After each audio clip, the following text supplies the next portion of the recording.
गणेश जी कहते हैं वृंदा, बिना सोचे समझे तूने मुझे श्राप दिया है, मैं तुझे श्राप देता हूं, तू तुलसी का पौधा बनेगी और मेरे सामने कभी नहीं आएगी। एक शंकर जी, एक गणेश जी, ये दो देवता ऐसे हैं जिन पर तुलसी नहीं चढ़ती है, उनके भोजन में कभी तुलसी नहीं जाती, उनकी भोजन की थाली में कभी तुलसी नहीं रहती। शंकर को तो फिर भी बैकुंठ चतुर्दशी के दिन रात्रि को 12 से 4 के बीच में तुलसी चढ़ भी जाती है, पर गणेश जी को तो वो तुलसी चढ़ती ही नहीं। गणेश जी को समर्पित करना है तो शमी पत्र समर्पित करो, बेलपत्र समर्पित करो, दुर्वा समर्पित करो, पर तुलसी नहीं। गणेश जी को समर्पण नहीं है तुलसा।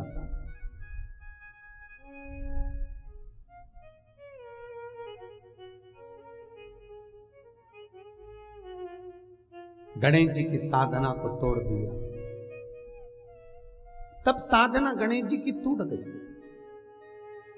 गणेश जी कैलाश पर चले गए, समय आया,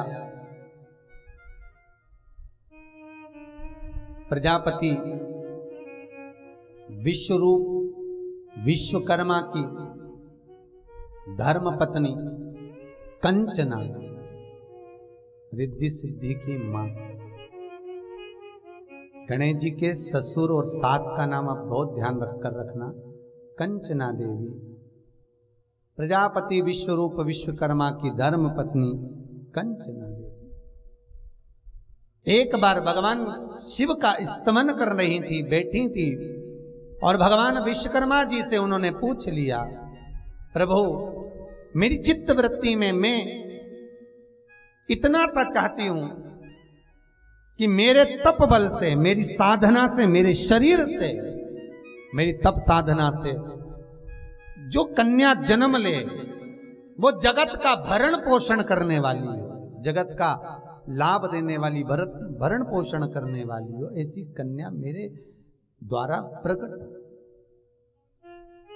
माता कंचना रिद्धि सिद्धि की माता खूब तप करी, खूब। इधर देवताओं ने, ब्रह्मा जी ने भगवान गणेश जी की बुद्धि, जो बुद्धि के देवता हैं उनकी बुद्धि फेरने के लिए सरस्वती को भेज दिया, और यहां पर कंचना देवी 2 कन्याओं को पाने के लिए, ऐसी कन्या जो जगत का भरण पोषण करेगी, ऐसी कन्या जो जगत विख्यात होगी, ऐसी कन्या जो जगत को फलीभूत करने वाली है, आनंद देने वाली है, उसके लिए कंचना तप कर रही है। और उधर ब्रह्मा जी ने सरस्वती को भेज दिया भगवान श्री गणेश जी की बुद्धि को फेरने के लिए। गणेश जी के जन्म के समय पर सारे देवी देवताओं ने आकर गणेश जी को वर दिया था, सारे देवताओं ने, सारी देवियों ने, सब ने आकर वर प्रदान करा। उसमें माता सरस्वती भी थी, और माता सरस्वती ने गणेश जी को वर दिया था कि तुम बुद्धि के देव कहलाओगे, तुम्हारे बुद्धि की कभी कमी। और आज ब्रह्मा जी वापिस सरस्वती को गणेश की बुद्धि फेरने के लिए भेज रहे, वापिस सरस्वती। इतने में माता सरस्वती आई, और माता सरस्वती आकर एक पवन के रूप में आकर गणेश जी की मस्तक पर घूमने लगी, गणेश जी की बुद्धि को फेरने के लिए। गणेश जी महाराज ने देख लिया आज माता सरस्वती मेरे मस्तक पर घूम रही हैं। इतने में गणेश जी तुरंत उसी समय पर दौड़कर माता पार्वती के पास पहुंच गए, मां जगतजननी के पास। मां जगतजननी पार्वती ने देखा कि सरस्वती आज पवन के रूप में। माता पार्वती ने हाथ में जल लेकर सरस्वती पर छींट दिया, सरस्वती नीचे आ गई।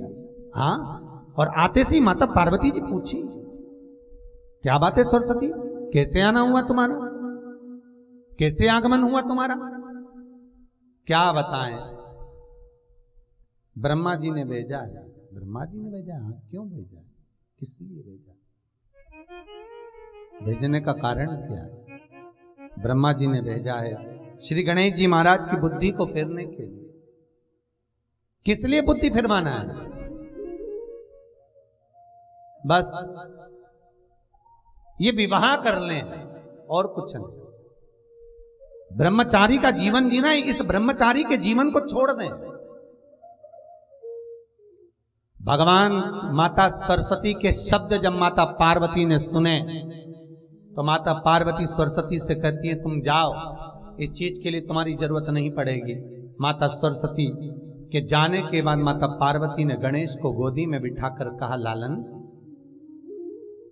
सुनो गणेश। गणेश जी बोलते मां बोलो क्या बात है। सुन बेटा, संत बनना सरल, ब्रह्मचारी बनना सरल, तपस्वी बनना सरल, साधक बनना सरल, तपस्यावान बनना सरल है। गंगा के घाट पर बैठकर तप करना सरल है, नर्मदा सरयू यमुना के घाट पर बैठकर साधना करना सरल है, पर गणेश एक श्रेष्ठ गृहस्थी बनना कठिन है। ये स्वयं माता पार्वती श्री गणेश जी महाराज से कह रही है। स्वयं माता पार्वती ये गणेश जी से निवेदन कर, बहुत कठिन है, बहुत कठिन। और आप सबसे निवेदन करूंगा, साधु सन्यासी तपस्वी साधक उपासक महात्मा जोगी ये सब बनना सरल है। घर छोड़ दो बाबा बन जाओ, सरल है। क्यों? ना घर में परिवार, ना पत्नी, ना बच्चे, ना माता पिता, ना भाई बंधु, ना कुटुंब कबीला, कोई झंझट है ही नहीं। केवल गंगा के घाट पर रह लो, कोई आश्रम में रह लो, 2 रोटी खाने को मिलेगी, चकाचक जिंदगी जी लो, सरल। पर कठिन है परिवार में रहकर भगवत भजन करना, कठिन है परिवार में रहकर नाम स्मरण करना, कठिन है भगवत भजन में डूबना। परिवार में रहकर जो भगवत भजन में डूबा ये बहुत कठिन है, बहुत कठिन।